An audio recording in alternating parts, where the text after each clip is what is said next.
baru ya. Introspeksi diri live TikTok lagi.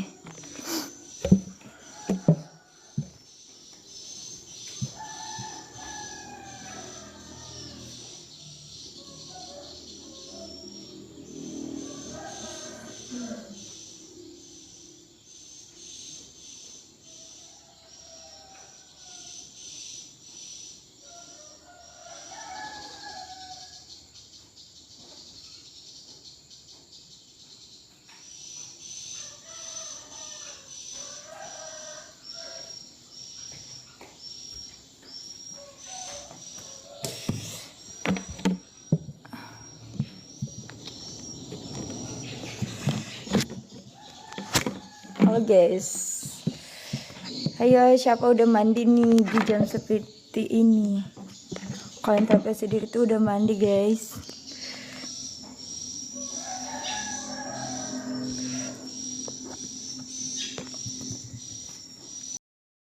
Assalamualaikum kakak.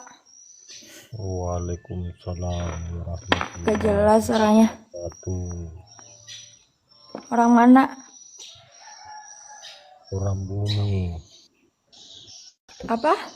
Orang bumi. Orang bumi. Hmm.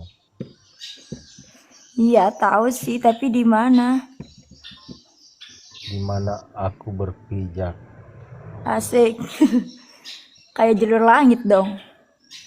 Di bawah langit aku berenang. Gini loh, di bawah langit di atas tanah, ya enggak sih? Cocok kan? Cocok bagi dirimu dan bagi diriku.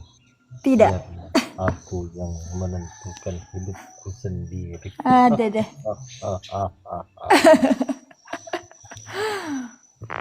Mau menghibur ya kak? Tidak.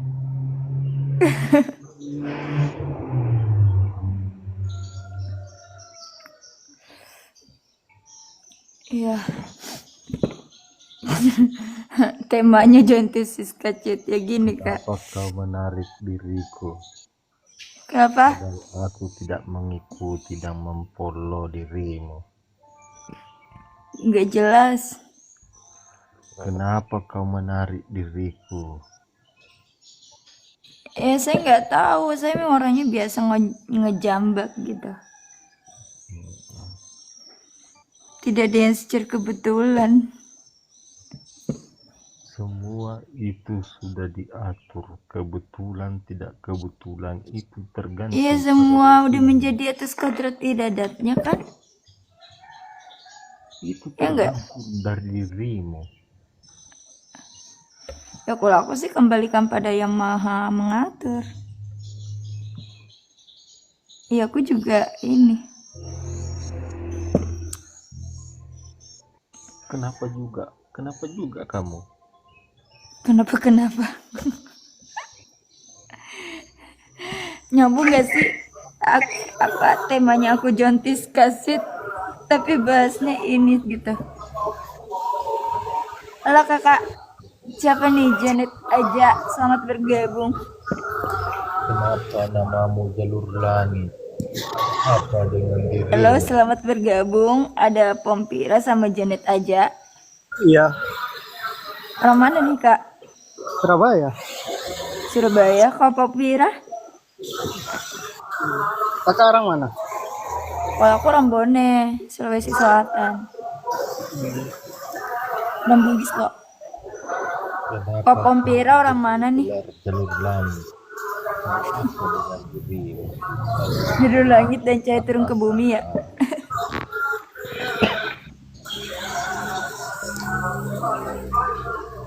Iya, gitulah. Aku ngundang yang lain. Kakak kok belum tidur? Kenapa? Kakak kok belum tidur? Apaan tuh? Kok belum tidur?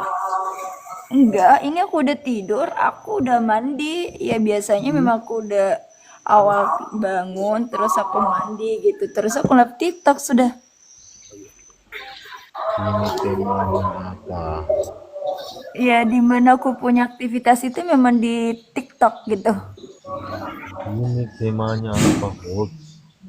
Ya di TikTok kakak kan ya ibarat kata emang dari dulu tuh aku ini. Jadi setiap orang itu kan punya perbedaan dalam segi hal ya.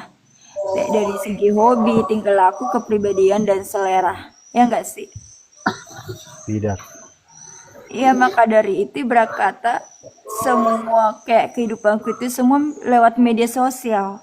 Saya punya banyak teman ya lewat sosial media juga gitu. Nah, makanya di situ. Jadi berkata saya itu lebih banyak teman dan keluarga itu di TikTok, Kak. Jadi bukan di dunia nyata gitu kan. Kalau Apa ini ya arti karena di berat mana kan saya kata? ini perjalanan apa punya kisah riwayat perjalanan kehidupan tasawuf dan marifat. Jadi otomatis saya itu terasing gitu di sini. Jangan bahas Bahasa-bahasanya mungkin baru yang mendengar itu asing banget. Assalamualaikum. Halo Kalintan, Assalamualaikum. Waalaikumsalam. Alhamdulillah aku nggak kabur-kabur lagi Kalintan. Alhamdulillah aku ada di rumah sudah nggak bikin orang banyak khawatir. Nggak kayak kemarin tuh aku kesana kemari.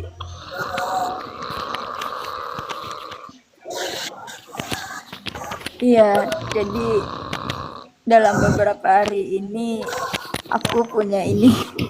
Jadi kayak ya Allah aku berjalan tuh ya selalu rintangan dan tantangan gitu. Ada aja sih gitu. Tapi ya demi menjelangkan misi gitu kan. Ya aku harus ini gitu. Betul-betul perjuangan perjalanan gitu. ada apa dengan misimu?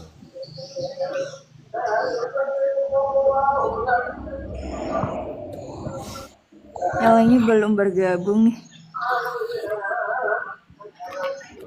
Ya aku boleh bersair-sair nggak Kalintang? Misimu dalam rangka apa? Boleh, Ya ini boleh silakan. iya sekarang aku ini ya. Salam kenal juga buat semua. Ya aku minta karena aku mau bersair-sair tolong di mute dulu ya. Tolong di mute dulu. Aku mau bersair-sair sebelum aku turunkan. Karena kalau aku mau bersair-sair itu ini fokus. Tolong ya, aku mohon gitu. Tolong di mute dulu.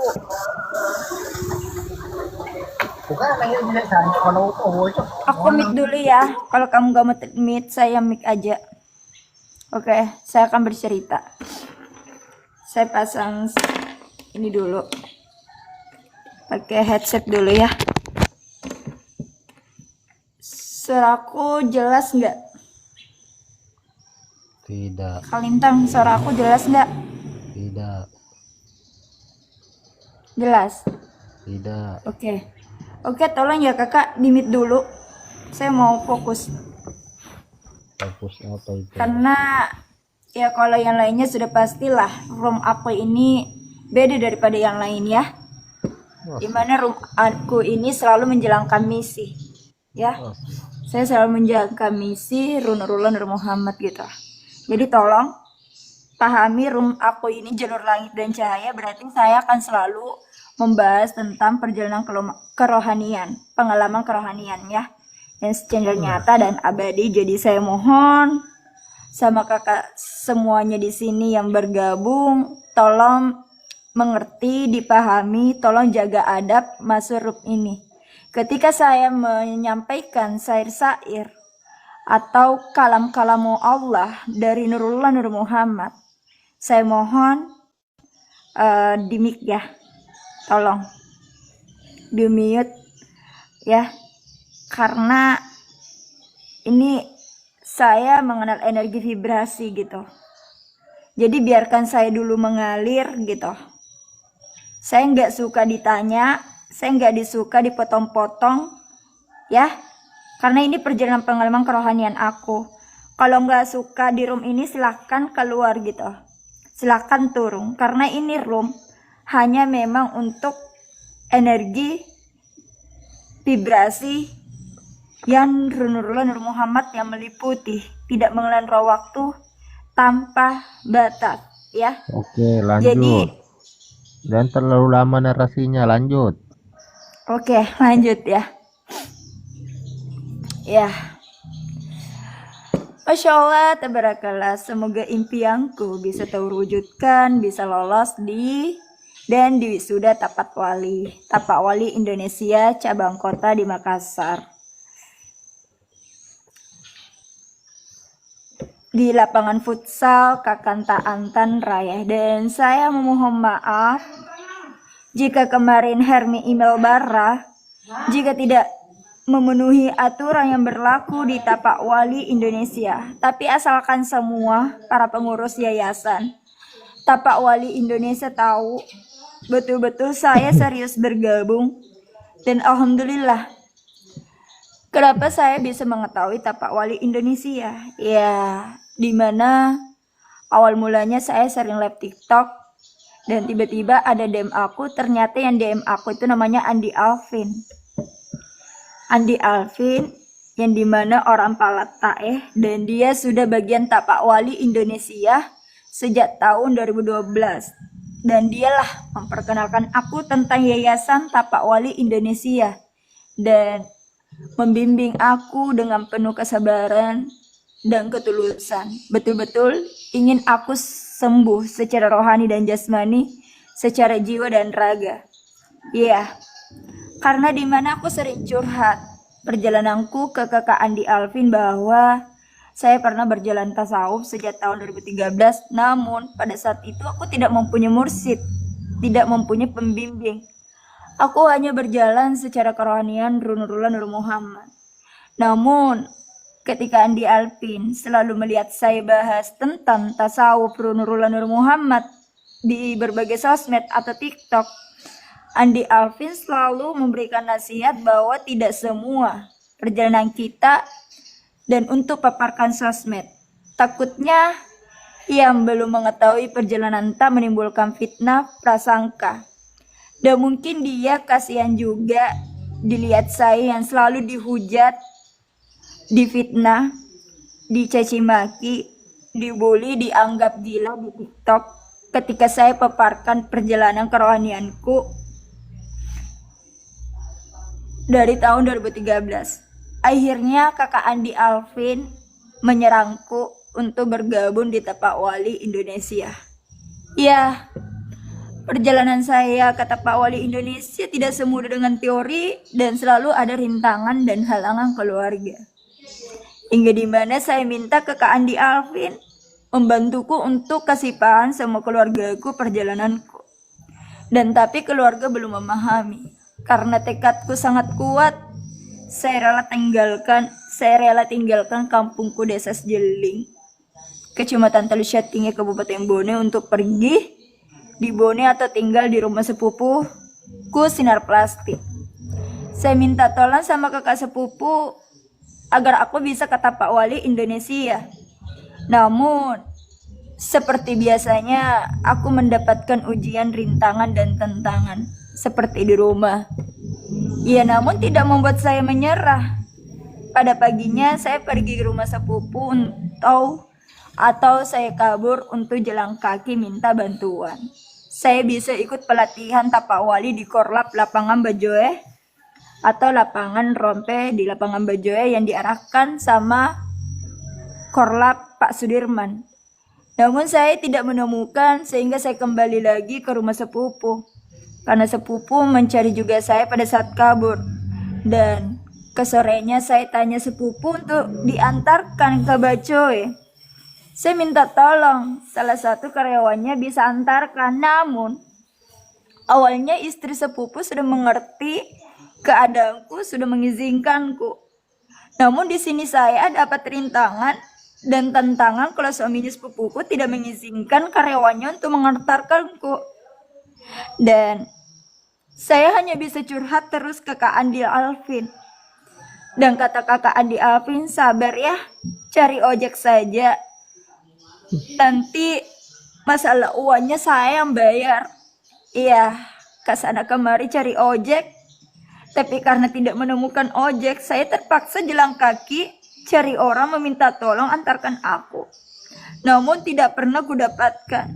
Dan hingga dimana kakak sepupu chat kembali aku dan mencariku dengan pakai sepeda. Aku bilang, aku mau ke Bajoe. Hingga dimana baru mengizinkan karyawannya kembali antarkan aku ke Bajoe. Namun, ternyata aku dikasih singgah bukan tempat lapangan rompek Bajoe. Jadi saya jalan kaki lagi ke sana bertanya, di mana lapangan rompek Bajoe.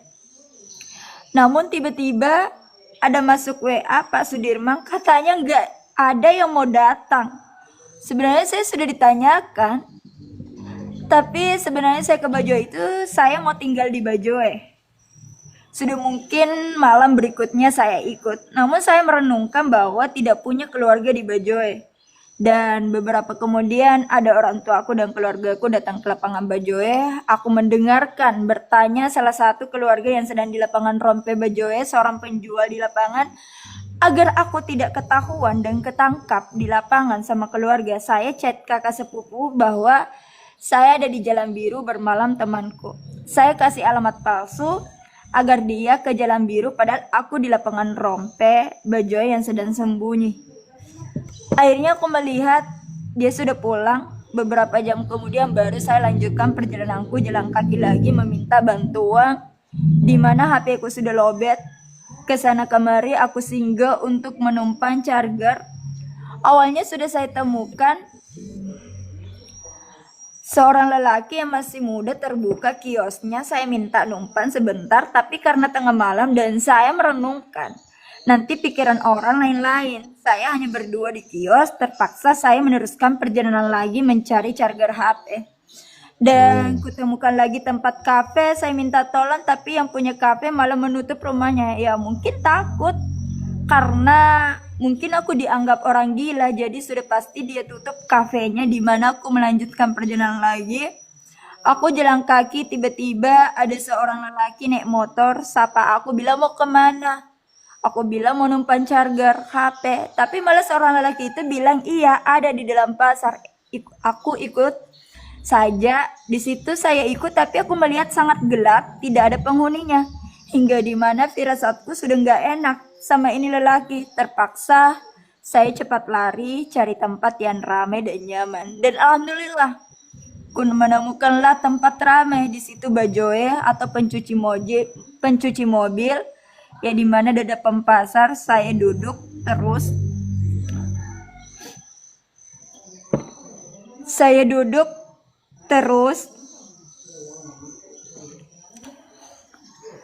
Ada mendekati bertanya, dia bilang mau kemana. Namun karena saya tidak mau tahu bahwa saya orang Bone dari Sinar Plastik 3, jadi saya di sini banyak penyamaran dan bohongnya ketika ada bertanya. Aku bilang seorang musafir dari Jakarta, Bandung, Makassar, dan sekarang saya mau ke Makassar. Jadi saya selalu chat kakak Andi Alvin. Namun kakak Andi Alvin gak pernah balas karena aku sudah tahu sebelumnya kakak Andi Alvin jarang balas chat karena dia tugas tidak leluasa pegang HP seperti saya. Namun di mana sudah dia balas, aku bilang ke Andi Alvin, arahkan saya ke Makassar kakak. Saya mau pelatihan tapak wali di bagian Makassar. Iya karena kakak Andi Alvin tidak aktif. Jadi saya minta tolong sama teman TikTok. Dimana yang selalu membantuku ketika aku selalu kabur, namanya Pak Marlan. Dari Bombana yang selalu transferkan aku uang. Dulu aku ditransferkan 500 dan sekarang 300.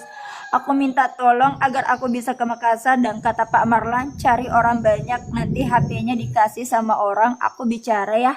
Akhirnya aku menemukan orang banyak, terus aku tanya bahwa ada omku menelpon mau bicara. Padahal Pak Marlan ini aku hanya kenal di TikTok dan DM aku, dan alhamdulillah aku pernah diperkenalkan istrinya juga, dan aku sering curhat juga sama istrinya perjalananku. Ya, di situ anak muda di Bajoe pasti percaya kalau saya ponakannya Pak Marlan. Dan di situ kata Pak Marlan, ini anak mau ke Makassar, tolong carikan mobil ya, nanti aku yang transfer. Pak Marlam bertanya berapa tarif mobilnya dan anak muda Bajoy bilang 150. Namun alhamdulillah Pak Marlam transferkan aku 300. Kata Pak Marlam beserta uang makan dan uang jajan. Iya, karena saya baru dapat mobil itu ke Pelabuhan Bajoy. Jadi saya diantarkan, namanya Mail Bajoy, ke pelabuhan dan aku berterima kasih. Aku bilang aku kasih 200. Terus dia bilang, kenapa kak uang sewa mobil hanya 150.000? Aku bilang karena tanpa kamu dek saya tidak bisa ke dekat Pelabuhan Bajoy karena dia yang antar aku naik motor. Ya di situ saya masih menunggu karena mobil belum datang dan di situ saya ditanyakan lagi, tapi agar aku tidak ketahuan alamat sesungguhnya, aku penuh panggung sandiwara. Jadi orang tidak nyambung atau stres, sudah bilang saya orang Jakarta, bilang lagi orang Bandung, saya bilang juga saya musafir, sudah 1 bulan di Bone, mau musafir lagi di Makassar lagi.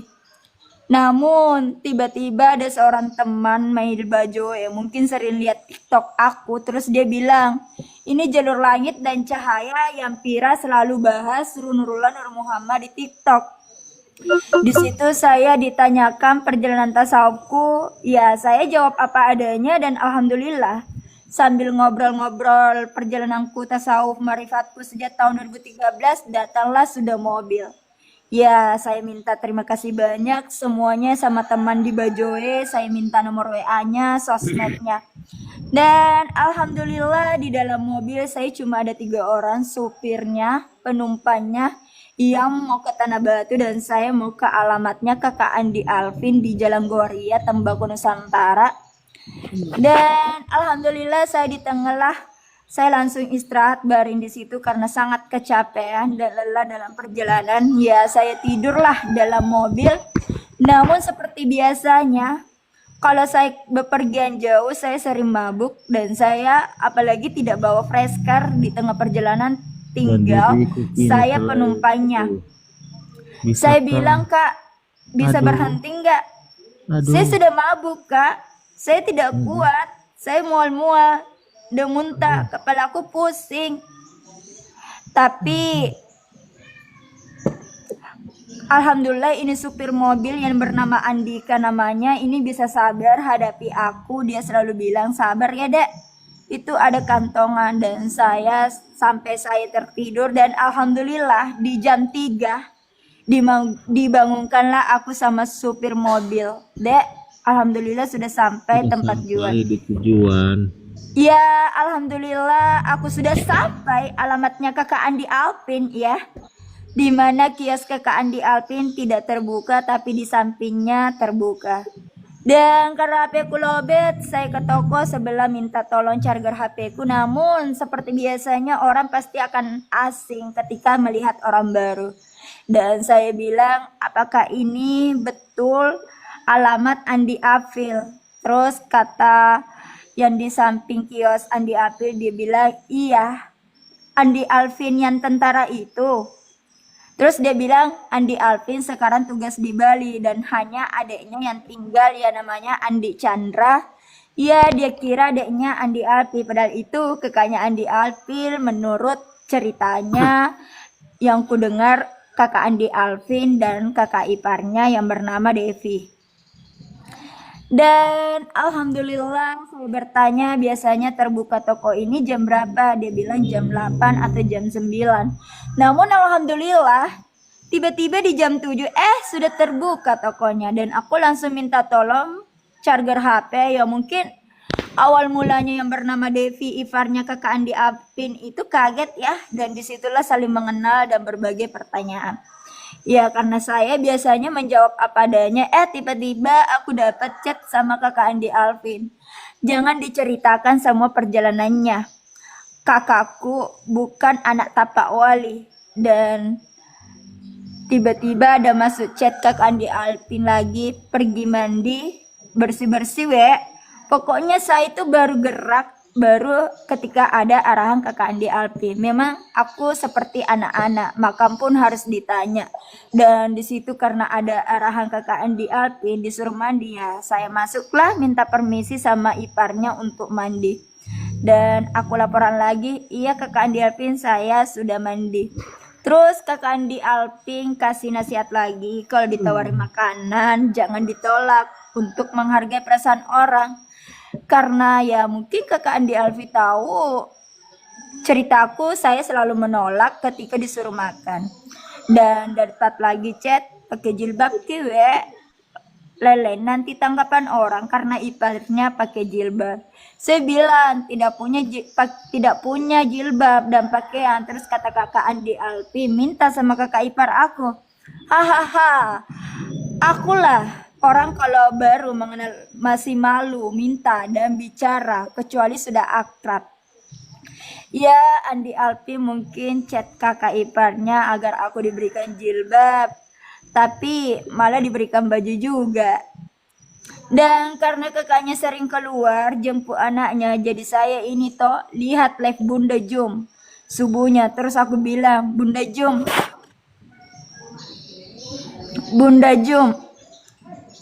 saat ini aku lihat live Bunda Jum subuhnya. Terus aku bilang, Bunda Jum, aku ada di Makassar. Kata Bunda Jum, kesini nak di rumah Bunda. Ya aku tanyakanlah kakak Andi Alvin. Kakak Andi Alvin saya dipanggil Bunda Jum. Sebenarnya kakak Andi Alvin sudah arahkan saya ke rumah Puan Rimba, korlap lapangan di Sudian. Tapi saya chat Puan Rimba yang dikasih sama Andi Alvin, atau memang Kak Andi Alvin lupa kasihkan aku nomornya Puan Rimba yang korlap lapangan Tapak Wali di Sudian. Tapi karena saya bilang saya di rumah Bunda Jum saja, disitulah kakak Andi Alvin menyetujui ke rumah Bunda Jum untuk sementara saya istirahat dulu sebelum melanjutkan perjalanan Tapak Wali.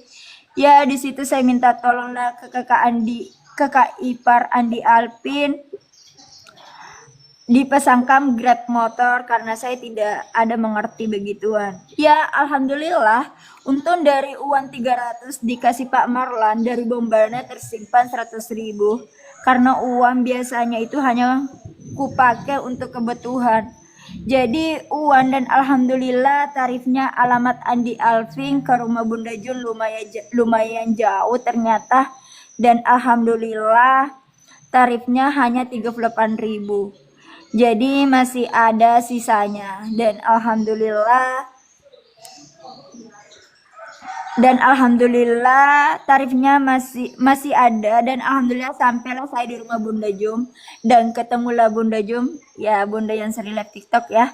Itu karena sudah akrab di TikTok dan sering aku curhat lewat telepon. Jadi aku curhat semua dan cerita. Masya Allah tabarakallah, Bunda Jum sangat ramah, baik sekali. Saya dikasih baju daster, disuruh pergi mandi, dan habis mandi disuruh makan. Ya alhamdulillah saya makanlah bersama Bunda Jum. Dan awalnya Bunda Jum melarang aku ke Tapak Wali tinggal di rumah Bunda Jum saja. Tapi karena tekadku dan tujuanku Tapak Wali, saya bilang itu impianku Bunda Jum. Saya tidak mau kehilangan kesempatan lagi. Perjuangan itu membuat saya bisa ada di Makassar hanya Tapak Wali. Ya karena keesokan paginya saya bilang ke Bunda Jum, Bunda Jum, di mana penjual baju cakar? Saya mau beli karena waktu kuliah ketika saya bergabung organisasi dan pelatihan pengkaderan turun di lapangan, saya memang hanya beli baju cakar.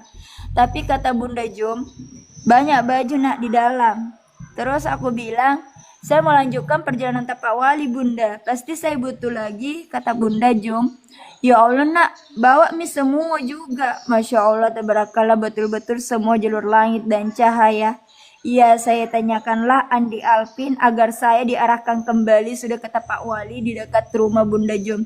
Ya alhamdulillah dikirimkan lagi nomornya korlap lapangan di Tapak Wali bagian Antan. Ya jadi saya minta pamitan sama Bunda Jum. Saya tanya Bunda Jum, saya bawa semua pakaiannya Bunda, tidak pulang lagi karena di sana saya mau tinggal biar dekat juga. Mungkin di sana aku bisa cari tempat tinggal. Ya alhamdulillah saya chat dan telepon lah yang diarahkan ke Kak Andi Alfi, yaitu Pak Yudi. minta alamat lapangan pelatihan tapak wali, ya aku dikirimkanlah alamat beserta Google Maps-nya lokasi itu, dan saya minta tolong lagi sama anak Bunda Jum untuk dipesankan Grab motor ke lapangan tapak wali, dan alhamdulillah tarifnya cuma 11.000. Dan kadarullah aku sudah sampai, ya dikasih singgah sama Bapak Grab motor. Ya sebenarnya dia bertanya, tapi saya bilang nggak tahu juga Pak, mungkin di sinilah. Dan alhamdulillah sudah saya sangat sekali jalan cari masjid, karena kata Pak Yudi sampai masjid, tapi saya tidak tahu masjid apa sebelumnya, saya tidak ini. Katanya sampai di masjid, ya saya lihat ada masjid lapangan, mungkin di sini di situ. Dan masjid yang kusinggah di situ Masjid Polsek Manggala. Alhamdulillah aku sudah senang banget. Ada Pak polisi lihat aku dan bertanya alamatku, tapi di mana? Seperti biasanya saya tidak mau ditahu kalau saya orang Bone, jadi saya bilang musafir Pak, perjalanan rohani, perjalanan tasawuf dari desa ke desa, dari kampung, ke kota ke kota, ke provinsi. Ya Bapak polisi baik sekali, dia bimbing aku, suruh aku masuk di dalam masjid, dan dia kasih aku makanan, dan dia juga rakan saya kalau mau mandi. Dan saya chat kembalilah Pak Yudi dengan alamat itu, tapi kadarullah kata Pak Yudi, kenapa bisa ke sana? Ternyata aku salah alamat. Aku bilang, Pak Yudi jam berapa mulai? Dia bilang jam 8. Ya karena belum jam 8, jadi saya lanjutkan lagi perjalanan kaki, dan karena kayaknya sudah terlalu jauh, jadi saya singgahlah bertanya di tempat kios yang terbuka. Saya bilang bisa pesankan saya Grab motor ke alamat ini enggak? Dan alhamdulillah saya dipesankanlah Grab ke sana. Dan alhamdulillah akhirnya saya di situ. Tiba-tiba lapangan lain lagi kutemukan. Karena saya ini nggak mau sesat lagi, saya bertanya sama adik lelaki di situ, Dek, mana lapangan pelatihan tapak wali? Dia bilang di atas. Saya bilang bisa nggak Dek diantarkan langsung, karena nanti saya sesat lagi. Dan alhamdulillah sesat atau kesasar lagi ya. Dan alhamdulillah saya diarahkanlah di situ, saya kirimkanlah Pak Yudi, dan kata Pak Yudi, iya di situ tunggu ya nanti aku ke sana. Dan alhamdulillah datanglah Pak Yudi, wawancara aku, bertanya semua tentang kenapa bisa ini, dan dia minta nomor keluarga, saya kasihkanlah nomor bapak dan kakak sepupu Sinar Plastik 3. Dan alhamdulillah karena semua pada datang, masuklah saya di lapangan latihan pemanasan dan bimbingan sama Bunda pemandu. Dan alhamdulillah selesai pelatihan, dan saya kaget. Katanya ada keluarga yang mau jemput, namanya Om Firman dan Tante Wana. Iya, aku ingatlah karena sebelum saya pernah ke rumahnya di Makassar, tapi sudah sangat lama. Mungkin waktu pindah rumah tante saya mungkin sekitar tahun 2015. Dan saya kaget ternyata Om Firman punya teman yang dari Tapak Wali Indonesia. Ya di situ habis pelatihan saatnya saya diterapi sama Pak Yudi, Bunda dan teman lainnya di Tapak Wali. Dan alhamdulillah selesai terapi, tiba-tiba sudah ada Om Firman dan Tante Wana. Ya di situ aku nurut saja, ikut sama Om Firman, Tante Wana. Padahal awal mulanya saya mau tinggal di masjid samping lapangan pelatihan Tapak Wali biar tidak bolak-balik dari rumah tante. Tapi kata Pak Yudi, ada di situ dekat juga Tapak Wali, ya saya dikasihkan nomor Tapak Wali Korlap lapangan Jalan Wesabe Temelandrea. Tapak Wali ya di malam harinya diantarlah aku sana, tapi pakaianku tidak cocok dengan Tapak Wali karena pakaianku seperti preman, dan sampainya di sana saya malah emosi, marah-marah, tidak seperti di lapangan yang diarahkan Pak Yudi. Saya di situ kaburlah tanpa minta izin karena energiku tidak cocok, berbenturan dan bertabrakan, tidak seperti di tempat Pak Yudi, dan di sana tidak ada mengenal aku merasa terasingkan. Akhirnya saya kabur dan tidak tahu kemana, tapi jalan kaki saja. Mungkin saya sudah capek, ada tempat ramai dan anak muda banyak di situ lagi yang main futsal. Saya singgahlah istirahat, saya live TikTok, gabung ke TikTok Songkoreca. Saya bilang ke Songkoreca atau Puang Ical, carikan aku di pekerjaan di Makassar. Terus kata Puang Ical ke Tondok Kina, bisa ki di situ penjaga biliar. Tapi saya tidak tahu di mana alamatnya itu, jadi saya bertanyalah, ini sebenarnya saya di jalan mana? Kata anak yang lagi latihan futsal itu perumahan dosen Unhas, jadi disitulah ini. Sebenarnya saya mau ditempatkan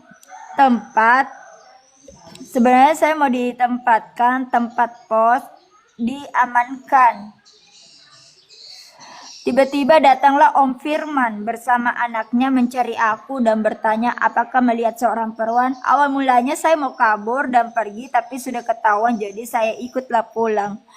Dan alhamdulillah saya ikut pulang lah, dan keesokan harinya saya boring di kamar, saya bosan di kamar, mau keluar lagi cari pekerjaan. Jadi saya tanya Om Firman dan Tante Wana, aku mau cari pekerjaan tapi dilarang. Jadi di mana setelah Om Firman dan Tante Wana mengalihkan pandangan, saya kabur lagi dan lari cepat dari situ. Pas sampai kampung Unhas, saya cari Grab motor lagi. Saya bilang mau pergi di masjid aja yang aman, dan alhamdulillah masjid di situ namanya Nurul Hasan, bagian Tamalan Rea, juga dekat rumah Om Firman, tidak terlalu jauh. Ya dapatlah aku masjid. Awal mulanya saya tidur di luar masjid karena pakaianku seperti preman dan tidak pakai jilbab. Terus tiba-tiba ada naik motor lewat, bilang masuk dek dalam masjid, jangan tidur di luar masjid, istirahat. Saya bilang saya tidak ada jilbab, dan di situ masuklah di dalam masjid dan menelpon dan saya telepon teman TikTok dan live. Saya bilang saya kabur lagi. Lalu saya ada teman TikTok yang WA aku namanya Pak Her, dia pare-pare. Sebenarnya saya malam harinya diarahkan sama teman TikTok hubungi Pak Her untuk kerja karena Pak Her orang Makassar. Namun kadarullah Pak Her ada di Pare-Pare, bisa minta. Terus dia bilang katanya bisa minta tolong di situ enggak. Aku mau transfer 1 juta untuk ini keperluannya, nanti saya sudah di Makassar baru kamu ke tempat aku. Dan seperti biasanya aku minta tolonglah yang ada di masjid, dan semua lelaki yang mungkin dia lihat penampilanku tidak sopan masuk di masjid, tidak pakai jilbab, celana seperti preman robek-robek. Jadi tentu bertentangan lagi, dan di situ saya hanya bahas tasawuf ma'rifat, bahwa agama itu tidak memandang perbedaan agama, pakaian ini.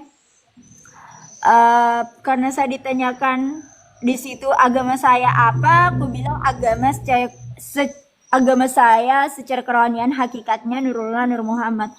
Namun seperti biasanya saya selalu ada perselisihan tentang pemahaman kacamata syariat karena saya bahas pemahaman hakikat. Ya, sebagaimana saya sudah tidak bisa kendalikan diri, seperti di mana saya sering live TikTok kalau benturan bertabrakan energiku, dan saya bilang mau bantu aku apa tidak. Kalau tidak saya pergi saja. Tapi alhamdulillah hatinya terbuka juga untuk bantu saya. Mungkin dia kasihan lihat saya. Namun ada temannya bilang kasihkan cepat Wan biar pergi. Ya mungkin saya dibilang pengganggu kenyamanan di masjid itu.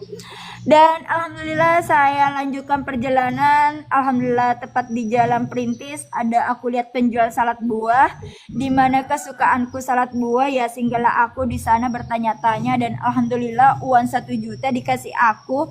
Kasihkan itu penjual salad buah 100.000, namanya Kiki di Makassar. Dia bilang, kenapa banyak sekali kakak, itu harganya cuma 10.000. Aku bilang ini jalur langit dan cahaya rezeki dari Allah, bukan dari saya. Saya ceritalah banyak, tanyalah, saya minta nomor WA-nya, saya minta saling follow TikTok, Facebook. Ternyata dia pejuang konten kreator, cuma belum gajian. Dan di situ saya perlihatkanlah Facebook sepupuku Hasrina Rina. Saya perlihatkan juga video kontenku sepupuku. Aku bilang begini, kasih masuk kak di kontenmu, video kak saja. Dan saya perlihatkanlah videoku yang viral di akun TikTok sepupuku Ayu Febrianti, dan dia ngefans sering lihat kontennya sepupuku Hasrina. Dan disitulah bilang, Dek, dan disitulah bila Dek saya ini anggap saja kau endorse aku, nanti kamu ke video saya akan edit semua Dek, perlihatkan akumu. Dan saya bilang juga aku ada ini Dek, bisnis tim Siska Chat, Nanti saya kasih paham di situ ya caranya bisa bergabung karena saya sudah distributor tim Siska Cheat. Tiba-tiba ada chat tanteku, Tante Sia yang dimana pernah ku blokir tapi entah kenapa ku buka lagi blognya dan dia chat aku dimana saya jawab semuanya dan ternyata aku tidak sadar semua keluarga mencari aku. Tante Sia minta aku share lokasi, saya kirimkanlah dan beberapa menit ada naik motor seperti kenal saya sedangkan saya tidak kenal sebelumnya. Aku bilang siapa kamu? Hahaha, pas buka helmnya, ternyata Om Firman ya. Ya udah, aku nurut saja, nggak ada buat lari. Pas sampai di rumah, kenapa banyak mobil? Ternyata keluarga mama, bapak, dan saudara bapak di situ saya menangis lagi. Minta beli iPhone, tas transfer pin, koper pin. Ternyata keluarga salah paham. Pas saya minta koper pin, dikira aku mau ke Bali, tempatnya KKN di Alvin. Hahaha, pada koper pin itu ku minta agar ketika diarahkan tapawali bukan kantong plastik lagi ku tempati baju. Saya minta dibelikan iPhone untuk pakai konten kreator, power bank pin, resell pin. Ya, awal mulanya semua ini dituruti saja permintaanku karena pengen istirahat. Saya lari ke kamar dan kunci pintu. Dan di situ ada bapakku yang minta dibukakan pintu. Saya tidak mau dan saya live TikTok dan saya chat semua teman TikTok. Tolong saya diculik, ku kasih alamat rumah Om Firman. Saya minta polisi datang selamatkan aku. Aku tidak mau pulang ke kampung karena saya tidak mau pulang ke kampung. Saya bilang saya diculik, mau dibunuh karena bapak mungkin khawatir takutnya aku kabur, terpaksa bapak manjat lewat di atas pintu dan dinasehati sama bapak disuruh pulang. Saya bilang tidak mau pulang kalau tidak ada belikan aku HP iPhone, kata bapak. Nanti di rumah setelah ini paden. Aku bilang terlalu lama dan kata bapak, kamu kan dulu ikut arisan waktu kerja posyandu, gajimu posyandu dan jadi karyawan selama Sinar Plastik 3 itu belum diterima, tunggu saja uang arisannya. Ya mungkin tinggal 3 bulan ya. Aku masih ingat memang mamaku kasih masuk aku arisan sama teman kantor desanya bapak. Di situ gaji aku posyandu setiap bulan 500.000 dan ditambah gaji karyawanku di Sinar Plastik. Karena waktu Sinar Plastik saya dapat gaji 600.000 per bulan. Karena hanya ku ambil waktu sampai jam 12. Sebenarnya gaji itu hanya ini diberikan karena saya tidak banyak kerjaanku hanya nimbang gula dan nimbang yang lainnya sangat ringan, itu pun cuma sampai jam 12. Jadi dan malahan kadang dikasih 1 juta sama sepupu, bahkan lebih 1 juta. Mana panjarku semua dilunasin. Saya berhenti di Sinar Plastik 3 karena adekku sudah menikah dan tinggal di rumah suaminya, otomatis tidak ada yang menemani orang tua. Kakakku juga tinggal rumah istrinya. Jadi saya dipanggil pulang ke rumah orang tua, tidak kerja lagi. Tapi karena saya boring, saya tanya sepupuku Hasrina, sini aku ubah FB-mu jadi FB Pro. Dan FB-nya juga ada. Awal mulanya sepupu ini menolak karena aku lihat punya banyak bakat, di mana dia waktu pengantin adekku dia sendiri yang makeup dia sendiri jahit bajunya, bikin payet. Aku bilang, kamu bikin video sehari-harimu, saya kasih tahu kan itu Bunda Ella hanya konten kreator tapi banyak sekali penghasilannya. Ya awal mulanya banyak kendala tapi ku bilang bagaimana kita ubah saja konten jadi konten Bugis. Kamu tahu kan, saya suka panggung sandiwara dan suka acting, jadi saya ikut konten juga. Kita bersama nanti panggil juga mamamu dan di sini pertama kontennya itu duriannya orang. Ternyata jadi konten kreator itu tidak mudah. Dimana di situ diulang terus videonya, mana lagi ketawa, mana adegan jatuh, awal kentara, jatuhnya sengaja tapi diubah lagi. Dan kadarullah bukan disengaja malah jatuh betulan tapi dapat sudah adegannya. Hahaha, ternyata mau diedit lagi pakai pesan suara. Aku kira mudah, terkadang suara ketawa diulang terus. Aku tanya sepupu, sabar ya hadapi aku. Dan betul-betul saya hanya memang sebagai pemain yang sutradara sepupuku. Dia atur naskahnya, dia edit. Kadang aku bermalam, dia edit videonya jam 2. Kadang dia tidak tidur karena rumahnya 2 tingkat. Jadi dia setiap jam 2 naik di rumahnya. Karena kalau di bawah lantai 1 banyak kendaraan lewat. Jadi setiap pengisi suara kita ke lantai kedua. Namun karena beberapa bulan lah saya lihat waktuku tidak pernah ketemu, karena di mana saya suka fokus live TikTok setiap hari menjalankan misiku, di mana juga berbagai grup saya handle. Jadi kadang saya baru mau tidur jam 6, tapi sudah ada sepupu bangunkan aku di saat aku masih tertidur dan disuruh pergi ke kebun. Ya, di mana selesai konten kepalaku sakit, energiku terkuras, berbenturan, bertabrakan. Akhirnya saya tinggalkan, tidak ikut konten lagi. Jadi mungkin saya hanya ikut 1 bulan kontennya dan saya kembali live TikTok. Namun seperti biasanya saya terkendala data paketan, tapi alhamdulillah ada kakak sepupu dan teman kantornya selalu panggil aku ke kantor desa karena ada wifi. Namun kadarullah saya selalu dilarang ke kantor desa. Jadi di situ aku sudah stres semua, apa-apa serba larangan. Akhirnya punya trik untuk kabur dari rumah, pergi dari rumah tidak tenang lagi, selalu dapat tekanan dari sejak tahun 2013. Namun alhamdulillah setelah peristiwa kaburan aku dari Makassar, mereka sudah memahami karena bantuan Yayasan Tapawali juga. Aku sudah diterima dengan keluarga yang baik dan alhamdulillah sekarang aku tidak pernah kemana-mana lagi, hanya di dalam rumah selalu live TikTok, tetap melanjutkan misiku di sosmed semua, karena kalau secara offline saya tidak mendapat kepercayaan lagi. Jadi semua sistem sosmed keluargaku, sosmed dunia, jadi semua sistem sosmed keluarga aku di sosmed, dunia aku di sosmed, hiburanku juga sosmed.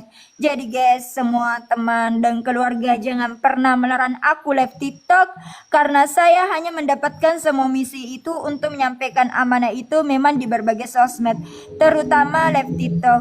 Jadi maka dari itu guys, itulah kenapa saya selalu live TikTok terus tanpa mengenal waktu, tanpa batas. Waduh, ini perjalanan ya. Oh gimana tuh guys, perjalananku yang sungguh yang luar biasa.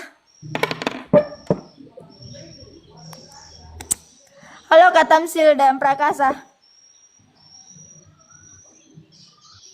Masih ini enggak? Masih monitor enggak? Masih monitor enggak? Enggak ada ya.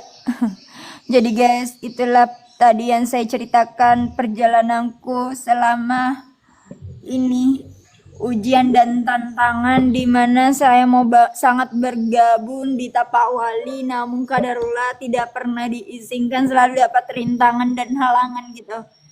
Jadi ya mungkin kalian cuma lihat hanya luarnya saja, tapi kalian tidak pernah tahu apa sebenarnya kenapa saya bisa seperti itu kemarin, karena memang tujuanku untuk bergabung Tapawali karena kenapa saya mendengarkan dari kakak Andi Alvin, dia itu dari sejak tahun 2012 waktu SMA dia sudah bergabung Tapawali, dan alhamdulillah setelah dia lulus sudah diwisuda, dia ini ditugaskan dia menjadi komcat ya, komcat TNI gitu. Ya ibarat kata orang TNI yang cadang, tapi memang di sana dia itu ibarat kata dia menjalankan perang sebagai tentara itu memang bukan karena untuk digaji, bukan untuk karena cuan, tapi betul-betul dia ini berpartisipasi untuk ya dimana ini untuk ibu pertiwi, ibu bumi gitu ya.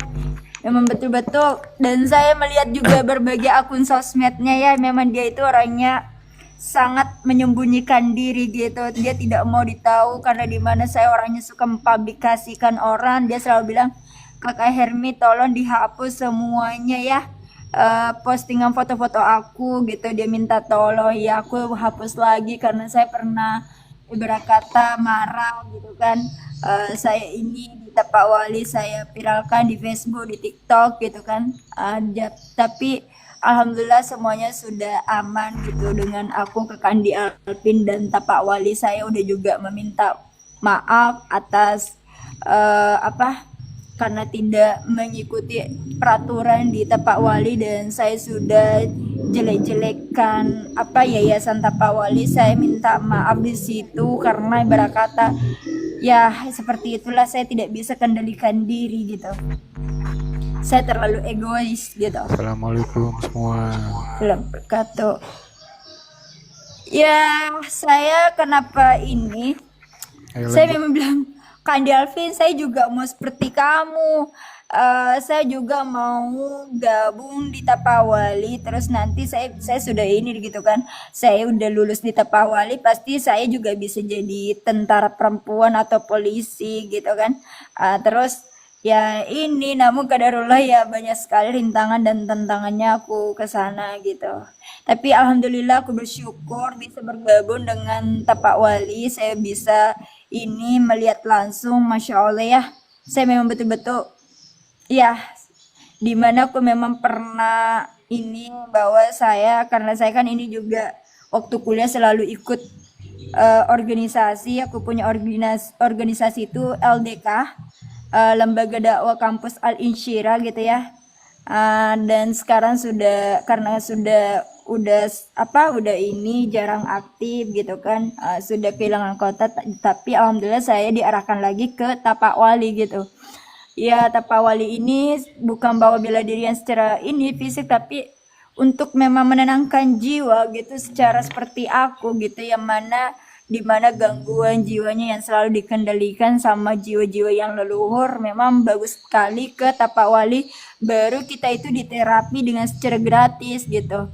Tapi ketika kita mau diwisuda, ketika kita ini mau lulus, ya baru kita membayar gitu tuh, mungkin ada 520.000 lah atau berapa lah gitu, tergantung sesuai ini dari aturan dari Tapawali bahwa bayar sekian gitu. Tapi karena saya bilang, Kak Andi Alvin, kamu sudah tahu lah aku ini nggak ada uang gitu kan. Tapi kata Kak Andi Alvin, ya kamu ikut pelatihan saja, masalah bayarnya, masalah uangnya biar saya yang urus gitu ya. Alhamdulillah memang betul-betul jalur langit dan cahaya. Jadi saya cuma ikut di Tapawali, tapi udah ada Kak Andi Alvin udah yang mau uruskan, bayarkan semuanya gitu. Jadi saya cuma ikuti arahan Tapawali, tapi karena ya dengan sebenarnya Kakak Andi Alvin itu udah ini bilang, Kak Hermi saya mohon ya kamu merendah gitu. Jangan kamu bahas tasawuf di Tapawali. Jangan kamu bahas bahasa langit di Tapawali. Tapi kalian sudah tahu lah di mana aku berada itu masih gak bisa kendalikan diri, masih selalu bahasanya ya bahasa langit, bahasa Nurullah, Nur Muhammad. Padahal saya selalu udah diarahkan sama Kak Andi Alvin. Kak Andi Alvin bilang, kamu jangan bahas itu, kamu ibarat kata seperti orang syariat, jangan bahas ke hakikat karena belum tentu orang akan paham perjalanan. Saya selalu diberikan arahan sama Kak Andi Alvin, tapi orangnya memang kalian udah tahu lah, saya orangnya egois gitu kan. Saya ini tidak mau mengalah gitu, saya tetap ini gitu. Jadi ya di situ, tapi alhamdulillah di mana Kakak Andi Alvin juga selalu sabar gitu. Karena saya bilang, Kakak Andi Alvin jangan lihat aku perempuan atau lelaki gitu, pandang pada hakikatnya. Aku selalu bilang ke Kak Andi Alvin, aku bilang aku ini bukan perempuan dan lelaki, aku tanya selalu begitu. Jadi tolong gitu, pahami juga gitu, ini misi aku dari sejak tahun 2013. Jadi memang yang harus sabar itu Kak Andi Alvin. Aku bilang kamu itu harus sabar karena kamu tuh bisa mengenal aku itu karena live TikTok gitu kan. Jadi kamu sudah tahu aku sebelumnya, sebelum aku mengenal kamu udah tahu bahwa aku sering live TikTok gitu.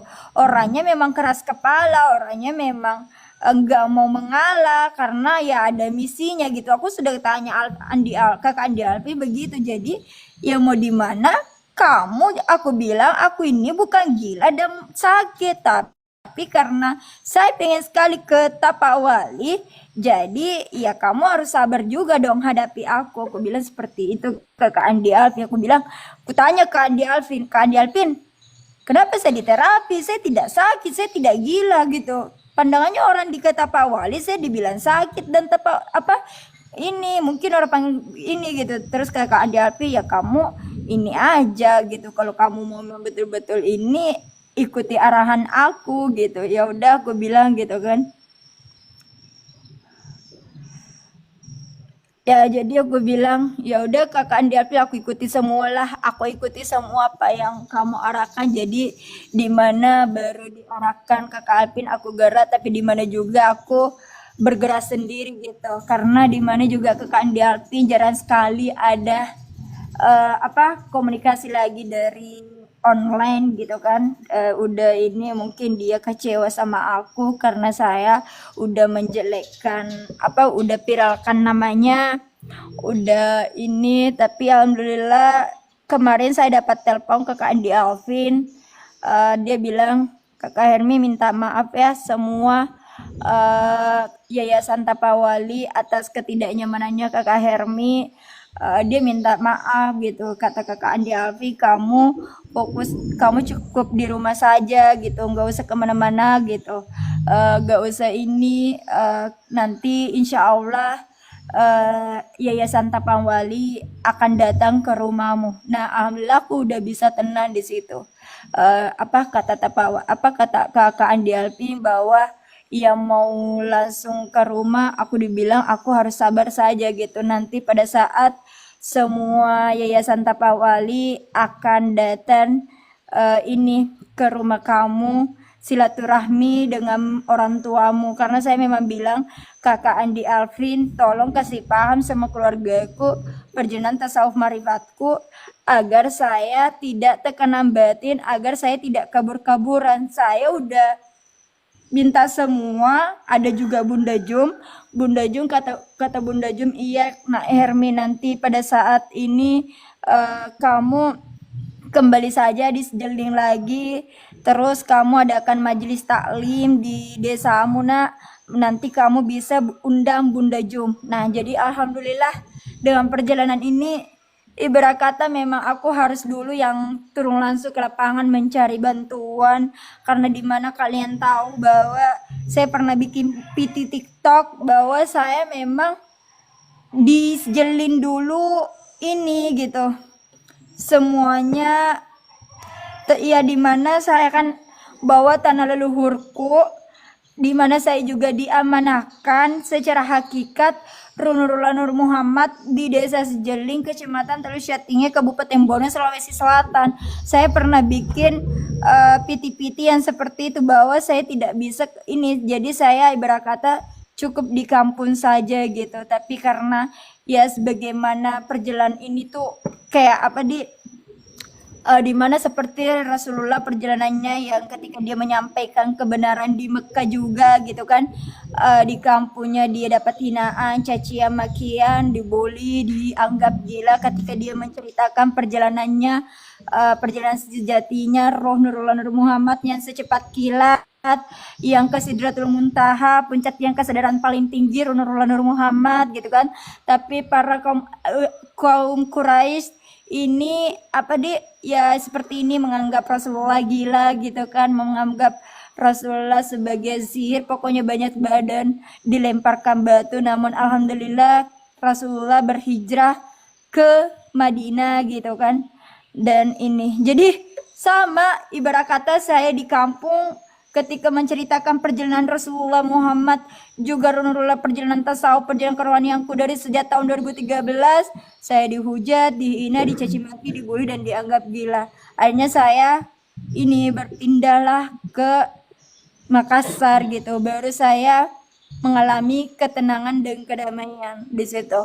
Jadi memang betul-betul ya, kadang memang kita harus berpindah, berhijrah. Arti dari hijrah ini pindah, dimana membuat energi kita nyaman, dimana membuat energi kita tidak berbenturan. Karena kadang dimana di tempat kampung sendiri, di lingkungan sendiri itu sudah membuat kita bertabrakan energinya, berbenturan energinya, ya iman di situ udah nggak nyaman, jadi seperti neraka. Jadi maka di situ memang saya bingung gitu, ketika saya ke Bone atau ini memang saya nyaman, tapi ketika di rumah itu karena ya memang di sini ujian yang paling berat aku lewati itu di orang sekitar, keluarga, orang tua, saudara, di mana saya selalu dibully. Di mana tahun 2013 itu guys, saya cuma dianggap gila sama keluarga aku. Memang betul-betul perjalanan Nurullah Muhammadku sejak tahun 2013 itu ya tidak semudah dengan teori yang kalian bayangkan.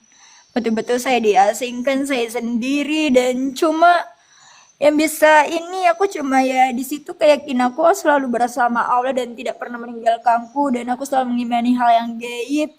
Ada para nabi, para rasul, para wali Allah, bahkan triliunan malaikat saya tidak bisa terhitung lagi. Nah, disitulah aku merasa nggak pernah sendiri, apalagi kejadian alam semesta ini dari Nur Muhammad, Nurullah gitu. Jadi menyatu gitu. Jadi makanya saya selalu diberikan apa sih diberikan kelapangan hati gitu. Kata Allah, sabar, sabar. Ibarat kata ya dengan berbagai kalam-kalam Allah gitu yang langsung dari dalam kalam buku, yang dimana selalu saya bilang kitab diri gitu, kitab jati diri, dimana Al-Quran yang tersirat dari tidak ada huruf, suara, tulisan, dan bahasa, yaitu di wilayah rasa dan kesadaran. Dan memang perjalanan Muhammad ini ya gitulah, memang yang betul-betul yang mau bersungguh-sungguh gitu ya, sangat panjang, dimana ya aku bilang satu hari akhirat laksana 10.000 tahun di bumi, di dunia dan tubuh gitu. Jadi memang kalau saya memang berbicara tentang wilayah raga jasmani terbatas, tapi alhamdulillah saya dengan ruh Nurullah Nur Muhammad yang selalu kupakai, kecepatan melebihi cahaya yang meliputi semuanya, sebagaimana organisasi yang kumasuki, al-insyirah, kelapangan hati, bersama kesulitan pasti ada kemudahan, fa innamal usri yusra, innamal usri yusra. Ya, muslimah berkarya, muslimah yang berdaya. Ya, Masya Allah, tabarakallah. Dan dimana juga bahwa memang saya bawa dari setiap jiwa atau ruh itu semuanya semua dari Hawa sampai ini Rasul Siti Aisyah. Saya merasa memang Nurul Muhammad ini perjalanannya seperti Siti Aisyah yang cerdas karena Nurul Muhammad, yang seperti Rabiatul Adawiyah yang dimana tidak mau menikah seumur hidup karena roh itu tidak menikah gitu. Terus dimana juga ya jadi bahwa ini pejalan ada perempuan yang turun di medan perang gitu ya karena Nur Muhammad. Dan dimana juga bahwa inilah hakikat dari Nabi Adam juga Nur Muhammad, dari Nabi Idris, Adam Idris sampai Rasulullah SAW karena Nur Muhammad. Dan saya di situ memang bahwa hakikatnya para Allah, Nabi, Rasul, Wali Allah, dan para musyahada itu kekasih Allah, itulah Nur Muhammad ya. Jadi itulah kenapa saya berkata dunia panggung sandiwaraku, jasmani tubuh fisik ini panggung sandiwaraku, karena saya sudah mengetahui semua Nur Muhammad gitu. Jadi yang kekal dan abadi itu Nur Muhammad, tidak akan hancur dan binasa, tidak akan pernah mati gitu. Jadi maka dari itulah jadi kayak semuanya panggung sandiwaraku gitu. Skenario menjadi dalangnya dan wayangnya Nur Muhammad. Bahwa secara kerohanian ini Nurullah zatnya Allah ya, ruhnya Allah, dan Nur Muhammad ini ruhnya Muhammad yang agung terpuji, dan alam semesta ini tubuh kasar ini, dan alam semesta betul-betul meliputi nurin ala nur, cahaya di atas cahaya, cahaya meliputi, cahaya yang berlapis-lapis, Nur Muhammad. Makanya dari setiap pengenalan ruang waktu tanpa batas itu terus kalam kitab sejati Al-Quran tersirat terus yang saya bahas gitu, bukan yang tersurat, bukan yang tertulis, bukan yang berbahasa. Karena di saat saya diam, itulah puncak yang paling tertinggi, makrifat gitu. Salat daim ya, salat daim, salat tanpa mengenal waktu lagi gitu, tanpa batas, tanpa putus ya. Itulah bahwa saya hakikatnya syahadat Nur Muhammad, hakikatnya salat Nur Muhammad, hakikatnya puasa Nur Muhammad, hakikatnya zakat Nur Muhammad, dan hakikatnya haji Nur Muhammad. Selesai perjalanan kerohanian. Memang saya sudah tempuh itu dari sejak tahun 2013.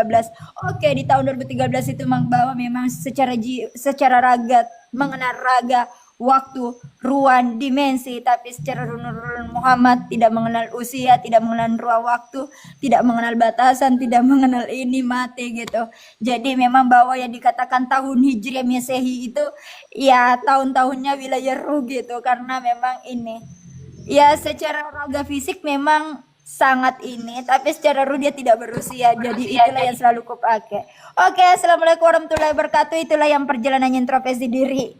Ini malam saya sharingnya, mungkin nanti introspeksi diri akan sharing lagi, ditunggu selanjutnya. Apalagi kisah-kisah yang selanjutnya introspeksi diri akan bahas tentang perjalanan ruh Nurullah Nur Muhammad ya, yang meliputi cahaya langit dan bumi, alam semesta, nurin ala nur, cahaya di atas cahaya meliputi yang berlapis-lapis. Selesai.